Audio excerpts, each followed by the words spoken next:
What is going on, everyone? Advance here, and welcome to my channel, and I hope you enjoy today's video.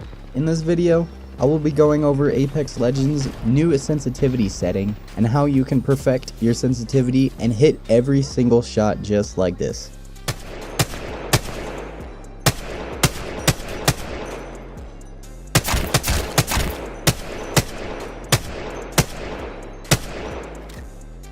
Now, I don't want to keep you guys waiting, so without further ado, let's get straight into the video. Okay, so the first thing you need to do is go onto the Apex Legends game itself. So as you can see, I'm on the main menu. So if you don't know about this setting, if you read into the patch notes and completely missed over it, or didn't even read the patch notes at all, I am going to read them out for you right now. So it says, added advanced look control settings submenu. Under the controller tab, fine-tune specific aspects of the look controls for a custom feel such as dead zone, response curve, target compensation, which is aim assist, and more. So to find the setting, all you need to do is hit the settings button, go into settings, go over to the controller tab within settings, go all the way down to the bottom, and you'll find advanced look controls. Now go into this and you're going to need to turn it on, and it will turn off all of the sensitivity settings that you have on currently, so it'll give you a complete whole new set of sensitivity options, and it will reset your sensitivity. So you're gonna have to find your perfect sensitivity again, and it's gonna take a little longer this time, but trust me, it's worth it. So your next step,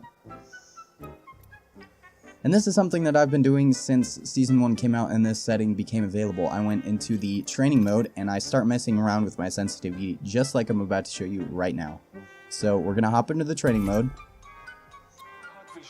And once you make it into training mode, just do everything you need to do until you can get this second crate open and you can get all of the weapons unlocked.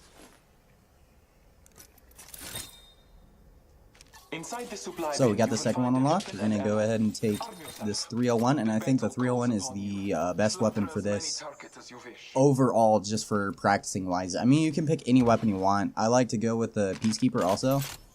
I just get rid of these, pick up all the shotgun ammo. So what I like to do is I like to stand about somewhere around here. I like to stand here sometimes. I get closer a little further away sometimes. But generally it's around this area, and it's always in between these 6 targets here. So I like to switch my 301 into single fire mode. You can shoot it single fire very rapidly, and you're going to go ahead and enable that controller setting, this advanced look controls. And we're going to start with the dead zone. So size of the inner ring and which stick input will not be registered. Smaller is generally better as more input allows for finer control. So you can see as I turn this up, this little center ring in the middle is going to get bigger. So that is within this blue circle. If the analog stick is moved within this little blue circle, then it will not be registered. If it goes outside of the blue circle, then it will start to register. So the best thing we want to do for this is to turn it all the way down unless you have an older or more damaged controller. So just set your dead zone all the way down at first, back out of it, put your controller down, and if your aim just starts to drift a little bit on its own in some direction, then just go into the settings, go to this dead zone, and turn it up a little bit until your controller, when you don't touch it at all, doesn't move. So I have newer controllers, so I can set it all the way down. So next one is outer threshold. This is the width of the outer buffer. I don't need to read that whole thing. It's basically just the outer circle. So it's basically the dead zone, but the outer circle of the dead zones. I also like to set this all the way down at max, so it's the largest amount of dead zone that I can have in my analog stick. Now the second one is the response curve, and is the shape of the magnitude remapping applied to stick input. It says at the bottom that lower values can feel too twitchy and higher values can feel too dull. I'm not completely sure as to what this is. I haven't really looked into it, but based on what it says, I think a little higher for me personally, I like a little higher sensitivity, so I will be setting this a little higher so I can have a little more control. If you like a slower sensitivity, it would be best if you have a lower sensitivity to set this, a little lower, but my best recommendation for you is to just play around with it, see what you like, or leave it at, leave it what it's defaulted at. on this line. These little lines that are in each bar are what it is default at, and you can always set it back to it. But you know, it always is best to play around with it and just keep setting it in different spots and see which one you like. If you like a slower output, if you like a faster, more twitchier output. The next one is target compensation, which is aim assist. You definitely want this on if you're on console. Next one, yaw speed. So this is your left and right sensitivity, left to right. So I like to just look at one of these targets' head and just keep the horizontal part of it. Don't look up or down at all, because we're only doing our horizontal accuracy. So just keep on this line of their head and move back and forth and just shoot. Try to shoot their head. Go back and forth. See how fast you can. See how fast you can do it. You can go in order. You can go in order, and you can go out of order. It doesn't matter. Just try to get a headshot every time. Try to be faster than you were last time. Just try to get faster and faster, and try to perfect, and just try your best to perfect your sensitivity. So if you find yourself overshooting your target, go ahead, go back in your sensitivity, take your yaw speed, turn it down a little bit. If you find yourself undershooting, you know, do the same thing, go back to yaw speed, turn it up a little bit. Just try to perfect getting those headshots as quickly and as cleanly as you can.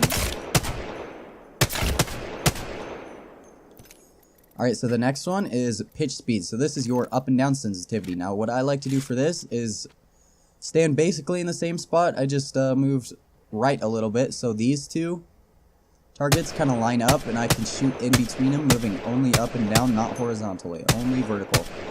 And I just like to go back and forth and hit as many shots as I can. Do the same thing. If you overshoot it, turn down your sensitivity or your pitch speed. If you undershoot it, turn up your pitch speed a little bit. Turning extra yaw. So mine isn't as extreme. Mine isn't as extreme as the default is, but this is still something that you definitely need, especially if you have a slower sensitivity. So what this does is allows for quicker turnarounds without sacrificing fine control. So if you have a slower sensitivity, then this will allow you to do a quicker 180 turn. Without needing to have a very high sensitivity, you can turn around very quickly without sacrificing your accuracy. So turning extra pitch, it's basically the same, but only for, you know, but only for your pitch. I have this completely, I don't have this at all. I turn this all the way down. So this is the turning ramp up time. So this is for the turning extra yaw. This is how quickly it goes from the one sensitivity and maxes out the sensitivity and gets all the way up. So again, mine isn't as extreme as the default, but I like it right here. Turning ramp up delay, I don't really want any delay for it. I have mine set all the way down, so there is no delay. And now we get to ADS yaw speed, which is basically the exact same thing as yaw speed except for ADS. So you can do the exact same thing, but just ADS, and just pop them.